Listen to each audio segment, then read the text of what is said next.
feature presentation. Welcome back to another Untitled TIFF review. I am one of your hosts, Matt Rorabeck, alongside he's allergic to tomatoes, but he is tomato meter approved, Eric Marchen. Guilty as charged, Matt. Guilty as charged. I feel like we should have done this review with only one of us on camera and the other one calling in or something like that. Oh, I thought you were going to say doing it as passionately as Antoine Fuqua introduced the film on the TIFF digital platform. That was so funny. I had to text you right away. So yeah, today we are reviewing Antoine Fuqua's The Guilty, starring Jake Gyllenhaal with the voices of Ethan Hawke, Riley Keough, Peter Sarsgaard, Paul Dano, Bill Burr, and more, which was random. And we'll get to all that in a second. But yeah, we watched this on the TIFF digital platform, and Antoine Fuqua does. This isn't about the movie, so we'll get it off the top.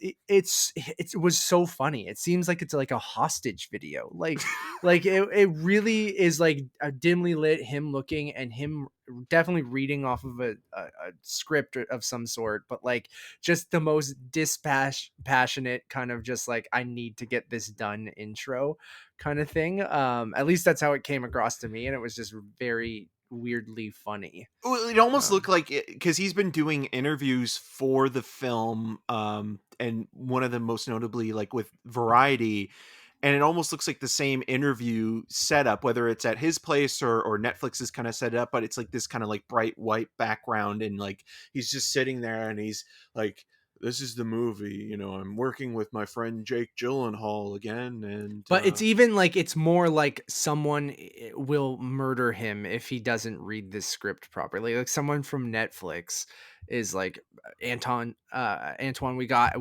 you got to read this right now, man, or else you're done. It's just like it just was just absolutely bizarre. But anyways, that's not part of the movie. So Nick Pizziolo wrote it too. Yes, the True Detective creator, and I shouldn't make fun of people's names. Pizzolato, is that his name? Yes. Pizzolato? Yeah. Pizzolato? Anyways, let's go. Yeah. Okay. Long story short, this is the American remake of the Swedish film The Guilty from a few years ago, which if you haven't seen this or the original movie, this might be more enthralling and suspenseful to you. If you have, you'll find it got both sides of it. You'll find it a completely redundant watch, and even though Gyllenhaal is good in the lead, there's no need for this movie to exist. Matt, what did you think? I guess coming from my perspective, I did want to see The Guilty when it came out a couple years ago. I remember people talking about it and saying it was quite good. I just never got around to it. And I know it played Lightbox, and I wanted to make my way out there and go see it. I just, for some reason, slipped past me and never ended up seeing it. So I totally understand what you're saying. And even watching it, I was wondering how similar to the source material it was. And you can get into that in a sec. But ultimately, I thought it was a fairly effective, single location man on a phone thriller that I think is kind of hard to pull off. And I'm sure that original film did it fairly well. And I think this movie also does it fairly well. It's just at times, I think it was a little bit heavy-handed and silly or ridiculous. Some of the dialogue with Gyllenhaal on the phone with the kid just didn't sound like a natural. With Abby, the child didn't sound like an actual conversation someone would be having with like a 5-year-old, and it just felt very written and heavy-handed and a bit silly. And I think certain conversations he's having can come across that way, but ultimately, I was engaged throughout the entire thing, and I think that is hard to do, and I think that's a testament that Jake Gyllenhaal is a very good actor and needs to bathe though. Please, Jake. Sure. Shower. Yeah. And I think, we've seen those single location, person in a single room or a single location before, but I do think it's hard to do when essentially it's kind of a visual podcast, or it should have been a stage play or something like that, right? Like I think Apple even put out recently something that was a very similar premise, which was a show that was just telephone calls, right? And um you know, it's not the most cinematic thing in the world because it's even in like a something that looks like, you know, an office building. Like it's not like the 911 call center is that exciting to look at. And then, you know, at times you get these kind of things that are, you know, it kind of fades in and shows you kind of what's going on, at least, or what maybe Gyllenhaal's character is envisioning is happening as he's on the phone, or what's actually happening. You get like lights from a cop car, you see a van that kind of, you know, Being pulled over. is superimposed on top of his face. But the movie really is Jake Gyllenhaal sitting in an office chair in front of a computer on And then having these and then different he phone moves over calls. to a secluded office where Yeah, he's on his own which for is the even other less half of the interesting to movie. look at Yeah. than the first one, right? And you have Christina Vidal and Adrian Martinez as the only other two people kind of in the movie, and then you have some extras in that first room. Um, so I think it is really difficult to keep someone engaged for just having a dude on the phone, and I think its story, you know, how it kind of placed. Um, you know, some of Joe's backstory mixed with Emily's kind of ongoing story throughout the film, like and juxtaposing those, and him dealing with this whatever he's dealing with that we learn about throughout the movie, I think was effectively placed and kept me engaged throughout.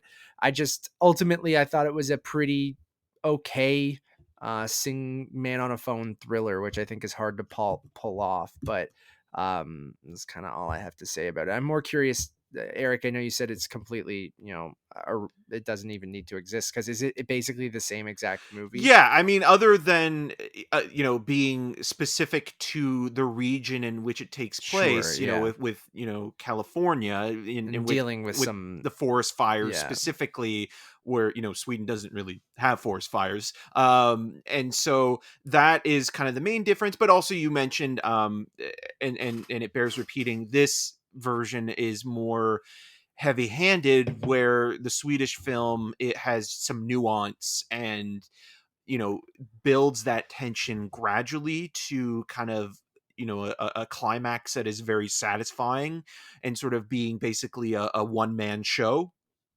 With this version, I also felt the way that they're sort of talking about Gyllenhaal's backstory. It reminds me a little bit of the remake of the Taking the Pelham 1, 2, 3 with Denzel um, Washington, where you have this character who essentially, you know, has this mark on him. He's been disgraced and he's been either demoted or is going through his own problems, but on top of that still has to go to work and is still going through 9 to 5, but has this kind of looming sort of case that's coming up. And the case here is because obviously with Denzel Washington's character in Taking Pelham 1, 2, 3, you know, he's working, you know, within transit where you yeah, have a police officer, and the sort of the crux here is that Gyllenhaal's character, Joe Baylor, is a guy that may or may not be dirty or have done something corrupt yeah, and has to make a decision of what to do. He's estranged from his wife. He's not able to see his daughter.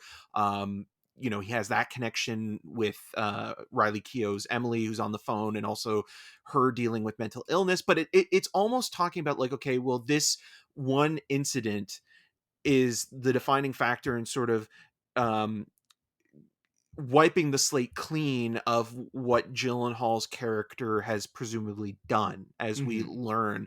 And there's just something about it that I don't think is handled in the most elegant of ways, especially hmm. with what has gone on in the last few years with police brutality and corruption in general, in order to redeem a character You're trying to who make is us sympathize with a complex. guy who, you know, is trying to atone for his sins that we learn about by helping this woman, and making it his goal to kind of help this woman who calls and says she's been abducted Right. and But even the choice he makes in the after all of that, I feel is a little bit disingenuous, mhm, especially where you think like, again, what's gone on with you know the George Floyd case, what's mhm, gone on in other cases that are similar, and how yeah, police, you know, there is a reference to you know how police protect each other, and specifically how, Joe's partner Rick, voiced by Eli Gorey from One Night in Miami, um, is sort of willing to do whatever he has to protect his partner, because there's that bond of, right, uh, brother protecting brother, Yeah, yeah. and Officers. yeah, yeah, Yeah. officers united. And um it kind of feels like it doesn't earn that, or like it doesn't get to that point where it's like, okay, you know what, this character's gone through a lot, and what he does in the end ultimately it is the right thing, but it doesn't feel like it earns that moment. And it just, Mhm. again, feels like it's just disingenuous to what real life is and what's been going on. And maybe if, the George Floyd case hadn't happened, there's still police brutality. There's nothing Mhm. that's going to change that. It's been happening throughout the centuries, like with No, yeah, always, power yeah. and corruption and race. That always happens. But it just, there was just something about that didn't work. Even though you do have an African American filmmaker directing it, it just is strange to me. And I kept thinking about that ending being just a little bit off-putting in that way.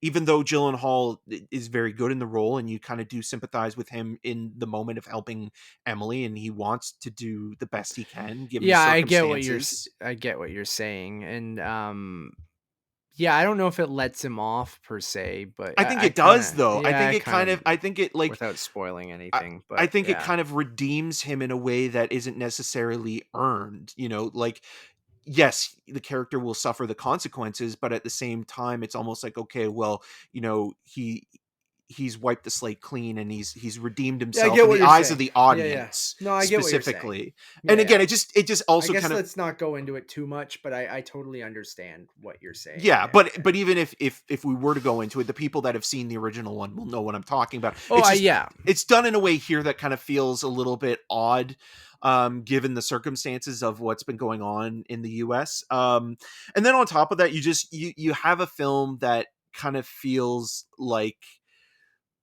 the direction and the acting, even though Gyllenhaal is good, I kind of felt some of the voice performances were a little bit over the All over the top place and and yeah, and over the top, yeah. inconsistent, throughout. And it almost sounds like you're hearing like voices in a video game, or And I something like totally agree. that. It almost feels like they didn't record their lines with Gyllenhaal. Like it Yeah. almost feels like they just recorded everyone's lines with like someone reading the lines with them, and it was voice actors instead of actually.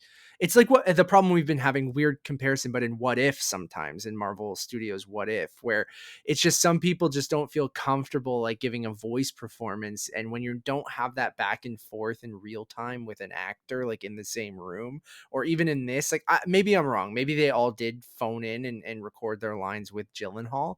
I'm not sure, but I agree with you that at times it does feel like they didn't even have a back and forth with someone. It was like them in front of a microphone reading the line, having to think in their head like, oh, I'm talking on the phone with someone, or maybe they're reading with the script supervisor or whoever, but like whoever's recording their dialogue. But um It feels like a one-sided conversation. it does. Like it all feels like they are performing instead of having a conversation with someone, which is how this movie should feel like. And that I felt like that was, which I mentioned at the beginning of the review, most with that child actor who did the young girl's voice, and that whole sequence I thought was just the worst. And then you get varying levels of that with the other people, right? Like even Ethan Hawke, who I love, is just like And has worked with, I mean, yeah. has worked with Fuqua a couple of times now, Yeah, and obviously. Yeah. Fuqua's best movie being Training Day, in my Yeah. opinion, where also that movie I think looks at police corruption in an In a interesting more way. interesting way, in a more like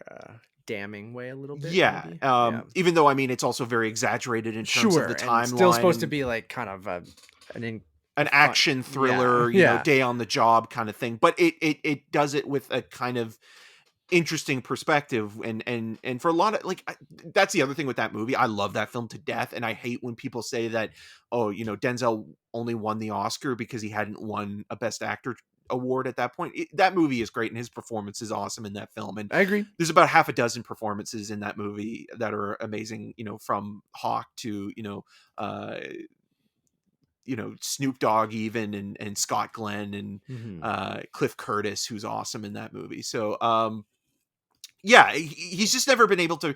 Antoine Fuqua is one of those guys who, like, he's a journeyman studio director, and there's nothing wrong with that, but I almost feel like he just doesn't care anymore. And even with that sort of intro that he did, it almost just felt just completely disaffected and apathetic. And this movie Yeah, feels like that at times too. Like, it almost I just feels like agree. it's going through the motions and not really doing anything other than what it's expected to do. Like, Mhm. it's almost it's a little bit better, but it's almost on the level of, remember the Halle Berry call Yep. center film, Yeah, the The the Call. call, Yeah, oh yeah, I yeah, the remember. Brad Anderson Which is film. a little bit more pulpy and like kind of even more silly than this. It's not Yeah, trying to be as serious as this, but yeah.